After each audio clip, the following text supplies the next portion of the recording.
काँग्रेसनं 15 वर्षामध्ये म्हणावं तसं उठावदार काम या कोल्हापूर महापालिकेच्या माध्यमातून केलेलं नाही. आता या गेल्या 2.5 वर्षात नाही, या 1 वर्षामध्ये पूर्वी एकनाथरावजी शिंदेसाहेब मुख्यमंत्री होते आणि आता फडणवीस साहेब मुख्यमंत्री आहेत.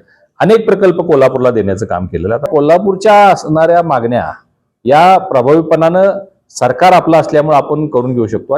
गेले 15 वर्ष कोल्हापूर महापालिकेची सत्ता ही काँग्रेस आणि राष्ट्रवादी यांच्या पक्षाच्या ताब्यामध्ये होती. राष्ट्रवादी सोबत होते, परंतु प्राबल्य किंवा प्रभाव किंवा तिथलं जे सगळं कारभार जो होता तो काँग्रेसच्या नेते मंडळींच्या हातात होता. आणि आमचं स्पष्ट मत आहे किंवा आमचं सर्वेक्षण आहे की काँग्रेसनं 15 वर्षामध्ये म्हणावं तसं उठावदार काम या कोल्हापूर महापालिकेच्या माध्यमातून केलेलं नाही. अनेक कामं प्रलंबित आहेत, अनेक गोष्टी अजून करता येण्यासारख्या आहेत. कोल्हापूर शहराचा प्रलंबित असणाऱ्या अनेक विषय किंवा मार्गी लावण्याच्या दृष्टिकोनातून आमच्या सगळ्यांचाच तिन्ही पक्षाचा आता महायुतीचा प्रयत्न असणार आहे. आणि सध्या राज्यामध्ये भारतीय जनता पार्टी महायुतीचं सरकार आहे, केंद्रामध्ये भारतीय जनता पार्टी महायुतीचं सरकार आहे. त्याचा निश्चितपणानं परिणाम किंवा प्रभाव हा महापालिकेच्या निवडणुकीवर आपल्याला दिसून येईल.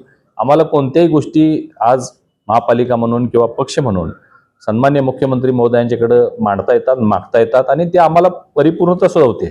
कोल्हापूर शहरामध्ये तुम्ही बघा, आता या गेल्या 2.5 वर्षात नाही, या 1 वर्षामध्ये पूर्वी एकनाथरावजी शिंदेसाहेब मुख्यमंत्री होते आणि आता फडणवीस साहेब मुख्यमंत्री आहेत.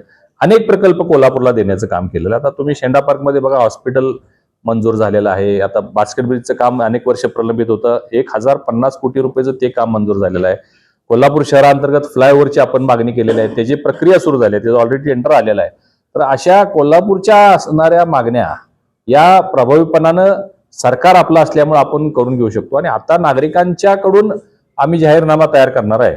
पक्षाचा जाहीरनामापेक्षा कोल्हापूर शहरातले लोक जे असतील त्यांच्याकडून आम्ही तुम्हाला काय अपेक्षित आहे आपल्या शहरामध्ये, या सगळ्या बाबी मागणी करून आम्ही आमचा जाहीरनामा तयार करणार आणि पुढील 5 वर्षामध्ये तो जाहीरनामा पूर्ण केला जाईल अशी ग्वाही देण्यासाठी आम्ही या निवडणुकीमध्ये लोकांच्या समोर जाणार आहोत.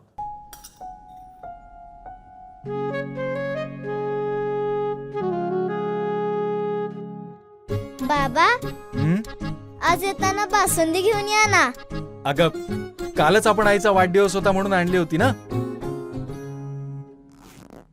ऐकलं, गोकुळची बासुंदी पुन्हा खावीशी वाटतेय. खरं सांगू, मलाही खावीशी वाटतेय. पुन्हा पुन्हा खावीशी वाटणारी गोकुळ बासुंदी.